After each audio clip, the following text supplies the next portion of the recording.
In today's video, we're tackling one of the most aggressive housing market interventions since the 2008 financial crisis, President Trump's bold plan to make home ownership affordable again. With home prices hitting $410,000 in 2025 and wages struggling to keep up, millions of Americans are being priced out of the market. So, what's the solution? The Trump administration has rolled out 5 major proposals, boosting housing construction through Fannie Mae and Freddie Mac, selling off public land to developers, cutting housing assistance, allowing cryptocurrency for mortgages, and potentially declaring a national housing emergency. But here's the big question: while these proposals might seem like a fix, they come with serious risks that could make housing even more expensive, or worse, trigger another crisis. Stay tuned as we break down each of these proposals, explore their potential impact, and ask whether this plan will really solve the housing affordability problem or make it worse.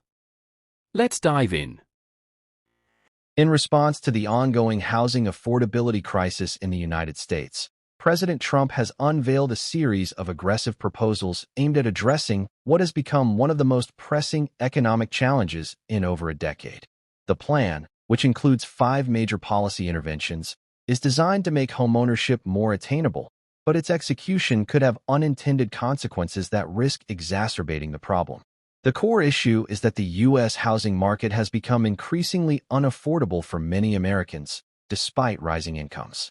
The median price of a home in the U.S. has surged from $290,000 in 2015 to $410,000 in 2025, while the median household income has grown from $56,000 in 2015 to an expected $85,000 in 2025. This disparity has made it harder for the average American family to afford a home, with the share of income going towards mortgage payments increasing sharply. In 1975, for example, the median-priced home cost 3 times the median household income, with monthly mortgage payments consuming just 24% of income. By 2015, that figure had risen to 5.3 times income, and by 2025, the median house price is now about 4.8 times the median household income. But the real issue lies not in the price-to-income ratio, but in the monthly mortgage burden. In 2025, the typical mortgage payment of $2,500 per month consumes roughly 36% of household income, a significant jump from the 24% of income spent in 2015. This sharp increase in the cost of homeownership has left many Americans on the sidelines, unable to purchase homes, despite the fact that home prices have risen less dramatically relative to income than they did in the years leading up to the 2008 financial crisis. In light of this, President Trump's housing proposals seek to address the problem by focusing on increasing supply, reducing government intervention in certain areas, and encouraging more people to enter the housing market. The first of these proposals aims to increase housing construction by leveraging the power of government-sponsored enterprises, GSEs, Fannie Mae and Freddie Mac. These 2 institutions buy a substantial percentage of mortgage loans from banks, allowing lenders to offer more loans and thereby stimulate the market. The administration's plan is to push Fannie and Freddie to purchase more construction loans, as well as loans for more risky borrowers, those with lower incomes or worse credit histories. The idea is that by making it easier for builders to access capital for new housing projects and for buyers to qualify for mortgages, supply could increase and prices could potentially stabilize. However, this approach carries substantial risks. Relaxing lending standards and encouraging riskier loans could result in more people buying homes they cannot afford, which, in turn, could lead to defaults and a repeat of the subprime mortgage crisis of 2008. The second proposal in the administration's plan focuses on selling off federal land to developers. The idea is to increase the supply of buildable land, which could, in theory, make it easier for developers to build new homes, particularly in areas where land is scarce or expensive. By unlocking this land, the administration hopes to increase the overall supply of housing, which would, in turn, put downward pressure on home prices. However, while increasing supply could lower housing costs, there is concern that developers, motivated by profit, may prioritize luxury or high-margin housing projects rather than building affordable homes. Moreover, depending on the location and accessibility of the land sold, This policy could end up benefiting wealthier buyers and investors rather than addressing the needs of low and middle-income families struggling with affordability. A third proposal calls for cutting funding for housing assistance programs, such as Section 8, which helps low-income individuals and families afford rental housing. The idea behind this move is to reduce the federal government's financial burden, as these subsidies can be a significant drain on public funds. However, this approach could reduce demand for certain types of rental properties, potentially lowering the cost of rental housing in the short term.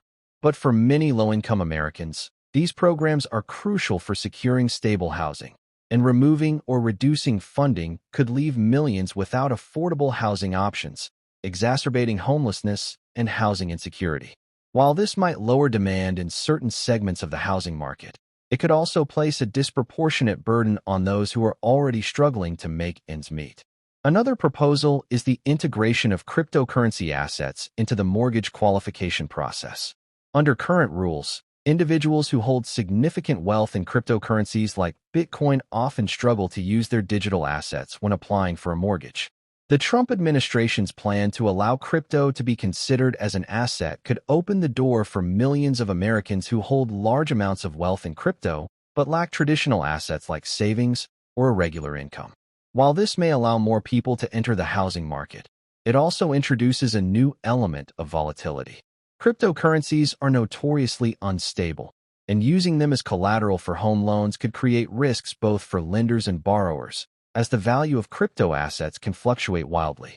The integration of crypto into the housing market could thus introduce new uncertainties, potentially destabilizing the already fragile housing market. The fifth and final proposal is the declaration of a national housing emergency, an unprecedented move that would allow the president to bypass Congress and enact new housing policies more quickly. A national housing emergency would enable the president to take direct action to address the supply-demand imbalance in the housing market. Potential actions could include relaxing construction permitting processes, releasing additional federal land for housing development, exempting construction materials from tariffs, or offering subsidies for closing costs to reduce the financial burden of homeownership. While such measures could stimulate the market in the short term, they also risk inflating demand at a time when the supply of homes is already insufficient to meet that demand. If demand rises too quickly, it could lead to higher prices and further exacerbate the affordability crisis.